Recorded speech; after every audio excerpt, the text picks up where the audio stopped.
Welcome to the Catholic Table Talk podcast. This is where everything Catholic is on the table.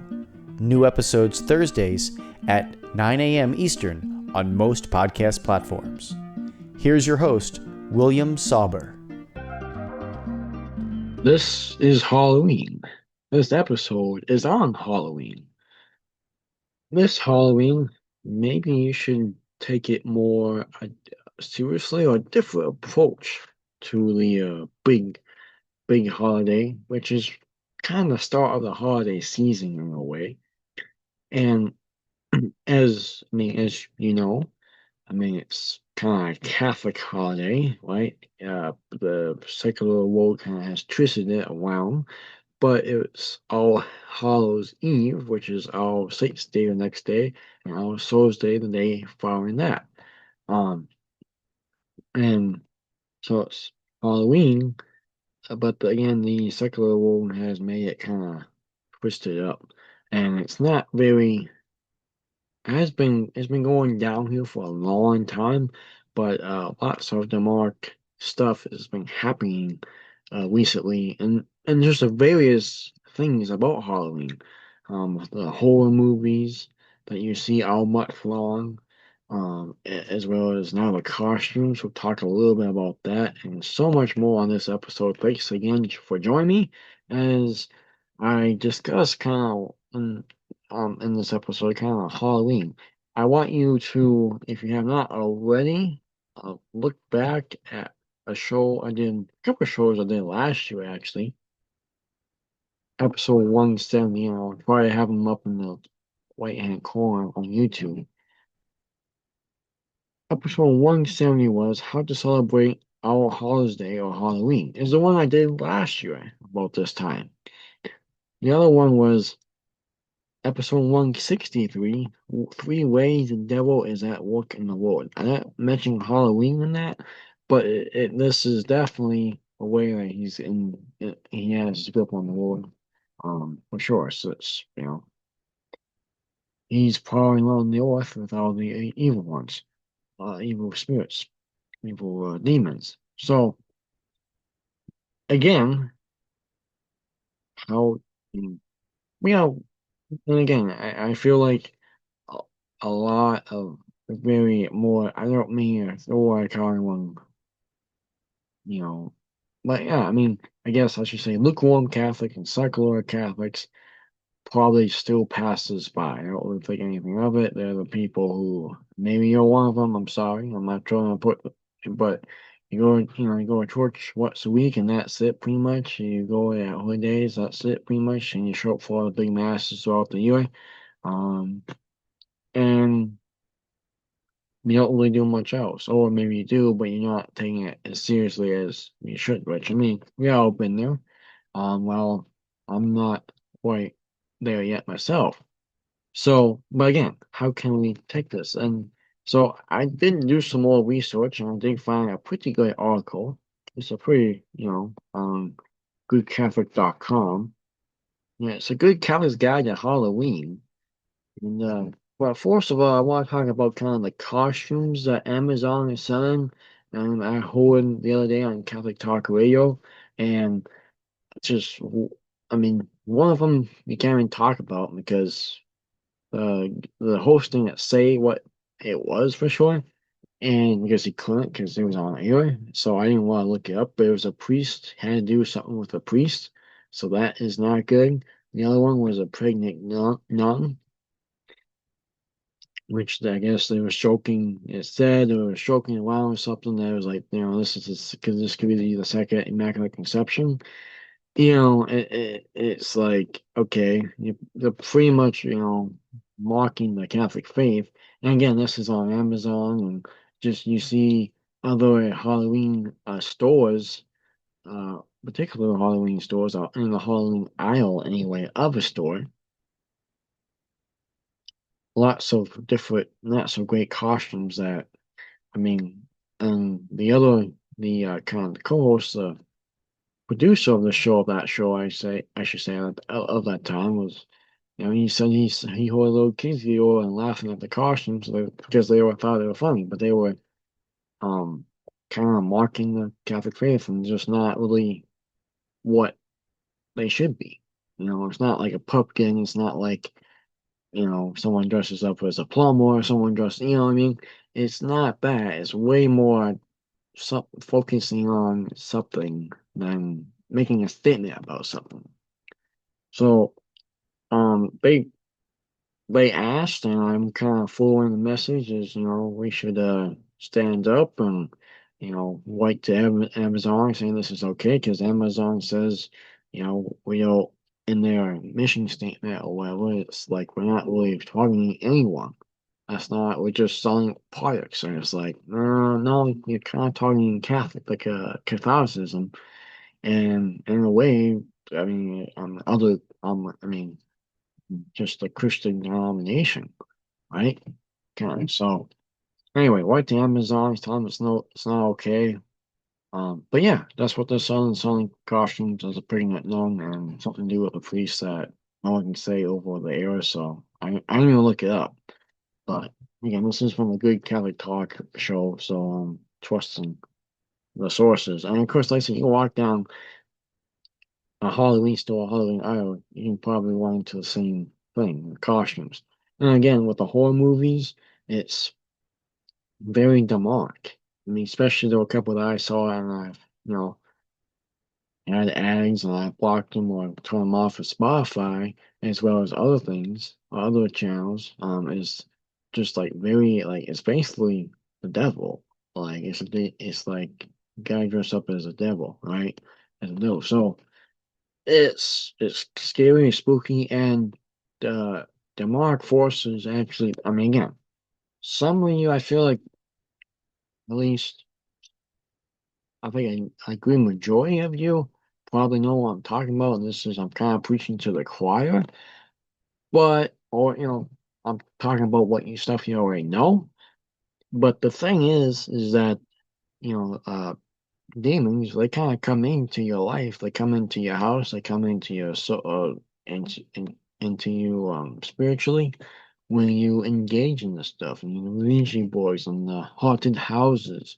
That's why it's not good to go to a haunted house at all. Stay away. Even if it's not so scary. I mean, that's again, 85% of the world is invisible. We can't see the demons all around us. We can and basically constantly attacking us. We can't see all the angels and God and we see God in the Eucharist, but we don't we don't see 85% of the real world. So, yeah. And demons have kind of shown up to, you know, people have seen demons. They have, Jesus is telling people, you know, again, from screen time. Again, this is a little off topic, but screen time, I think, and, and there's shadows and there's demons and there's just and stuff always around us. There's always there's CS little screw tapes, right? So, again, stay away from, of course, the Ouija boards, just the darkness, the fortune tellers, the haunted houses, the costumes, the horror movies that you always see. Like I said, plus, I'm sorry. I mean, you know, some Christmas movies I might get tired of after a month, but a horror movie is just like, no. I mean, again, it's just end of story. Stay away from that stuff. And that would keep you one step better from getting demonic because basically it's almost the demonic possession. Like I said, they come into your home, they come into your life, stuff starts happening to you, your family, just everyday life that you know. It's just yeah, you turn away from God a lot faster when you become kind of possessed by the demons. So a good Catholic guide to celebrate Halloween the correct way. Uh, so it's the most controversial question of the season. Can Catholics celebrate Halloween? And it's often accompanied by another question. Is it Halloween a pagan holiday with roots in the cult? Unfortunately, Catholic friends and various Catholic websites often give contrary answers. Halloween is totally evil. Halloween is totally fine. Halloween does not have plain roots, but we can baptize it and make it something nice. It does have plain roots. None of these statements are quite correct. The correct answer is the true and original origin of Halloween belongs to the Catholic Church. Is Halloween a Catholic holiday? Of course, again, it's Halloween. Is Halloween Catholic? Yes, Halloween is Catholic, as noted above. It is a true and original substance. The fourth hint is the word holiday, which holiday comes from the word holy day. That is the holy celebrations of the feasts of the church. The violence, the gore, the sexual, the occultism, and the dark aspects now associated with Halloween are not. In fact, true to its origins, they aren't really Halloween at all. That's just the devil getting his foot in the door and it's really exploded. Although retailers in the entire world of consumerism, excuse me, have made them so for the culture at large, the current version of Halloween is actually a recent development in the context of history. It started out incorrectly, innocently enough, just fun costumes and trick or treating. No, I was a pumpkin a lot. I think we had like a drake and just again, you can be a plumber. A lot of people dress up. You get hunters. You have camo, which is a little hard to see in the dark, but make it hit by a car. But there's trick or treat. You get to see the neighbors, and maybe an old guy kind of gives you a trick before he gives you a treat, or he tells a joke or something, right? An elderly couple, I should say. So, I mean, yeah, back when it's fun, you kind of do something. You're out with the family, and you see your friends, and you know and you kind of maybe, and also maybe you see someone who don't really see any company. So that one night a year, they have, like 65 kids show up at the front door and they get to talk to them for a little bit and have them smile and make them smile. It's all good. But again, just the other aspects are not. A modern concept and cultural celebration of Halloween, with its fun yet spooky costumes and door-to-door visiting, seems to be gaining traction by the 1920s and become the expected norm in the 1950s. The modern concept and cultural celebration of Halloween, with its fun yet spooky costumes and door-to-door visiting, seems to have gained traction by the 1920s. Like I said, it doesn't stay fun and innocent, however, as it and the results are rather tragic. When we separate something from its religious context, it quickly turns a turn for the worse. Christians and non-Christians now fear to realize that Halloween is a hijacked holiday because both are convinced it has pagan origins. The result is that Catholics react in one of three ways. They either one, go with the flow, it's kind of secular Catholics. Two, insist that Halloween should not be celebrated at all, which, for the majority of it, well, maybe true. But again, it's still maybe celebrating in a little bit different way from what the world wants us to celebrate. Or three, insist that Halloween needs to be baptized and turned into a harmless holiday. Then we can at least enjoy the candy, right? But these responses don't tell us where Halloween came from and why is it worth rescuing. What's true and false about the origins of Halloween? So they kind of talk a little bit about Halloween, and I'll just kind of go through a couple of bullet points. So what is Halloween? The word Halloween or Halloween comes from All Hallows Eve. All Hallows Eve is the visual celebration of our saints, known as All Hallows Day. Which, I mean, if you go to church, you have a visual mass on the visual of All Saints Day. The word hallow means holy. In our Father, in the Our Father, we pray, hallowed be thy name.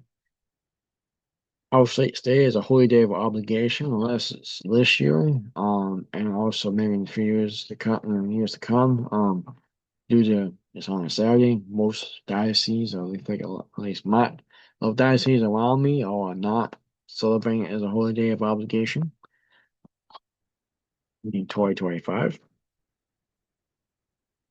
Our Saints Day honors not only the saints in heaven whom we know by name, but also the countless saints in heaven whose names are unknown to us.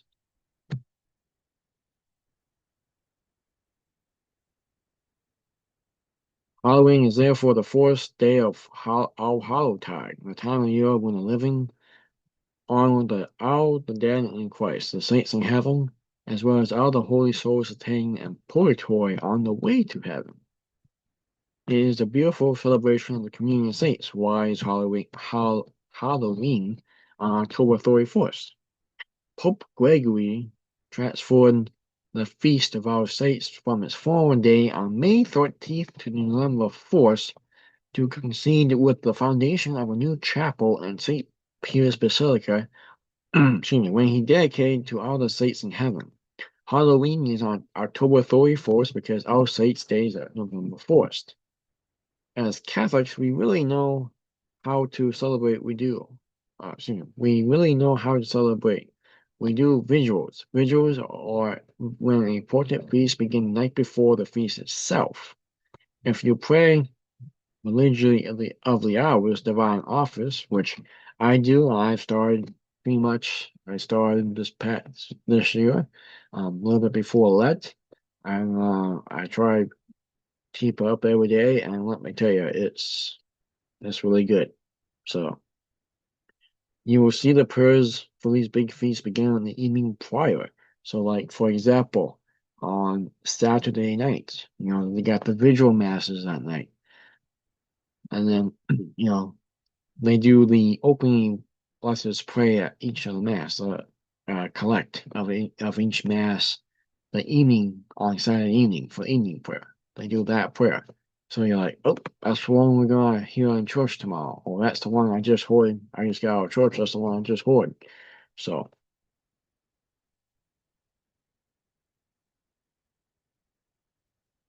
remember, the calendar of the church is full of festival days, all of which were associated with great public celebrations.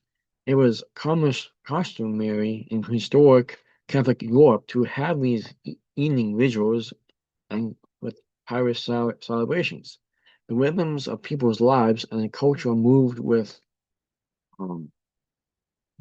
liturgical calendar. This explains why Halloween exists at all.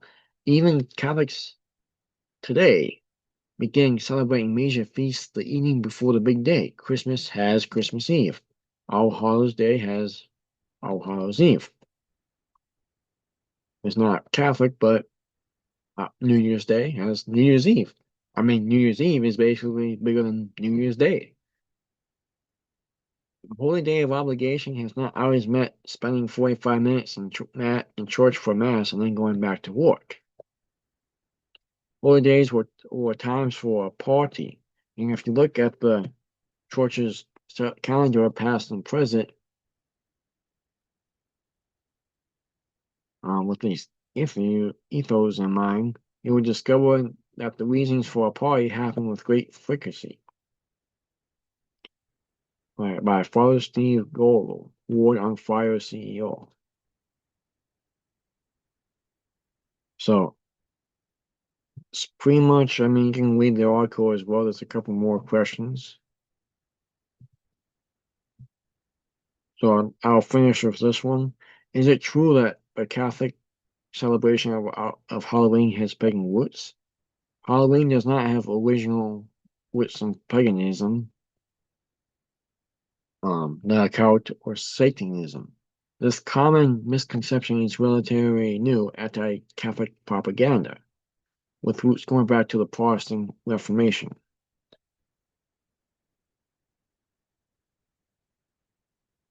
So there you have it.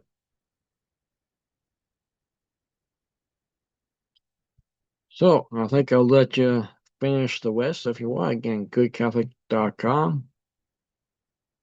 Also, I guess I should really talk about big thing here. Celebrate Halloween as a Catholic. Let me go over this quick because that was kind of the whole thing on the article. Catholics should not neglect the celebration of any of the church's major feasts. Our States Day is no exception. It is a holy day of obligation. Again, besides 2025, at least in the passages I'm familiar with, meaning that Catholics are required to attend Mass just as though it was a Sunday. To avoid superstition and the influence of the occult, Halloween should not be honored or celebrated apart from the Catholic truth. All Hallowtide is a time to reflect on Christ's triumph over sin, death, and the devil, to meditate on our own mortality and duties to God, to shun sin, Satan, and all his works, to give honor to the saints in heaven, and to pray for the souls of the faithfully departed in purgatory. And of course, to have fun with joyful feasting and merit. Oh, feasting. I love it. It's like Christmas, Advent, you kind of prep it, and then you have a big feast on Christmas. Yeah, you're feasting on our Easter after that, man. One way to make me smile is when you say feasting. I love to eat. So, how to celebrate our holiday? How to celebrate Halloween?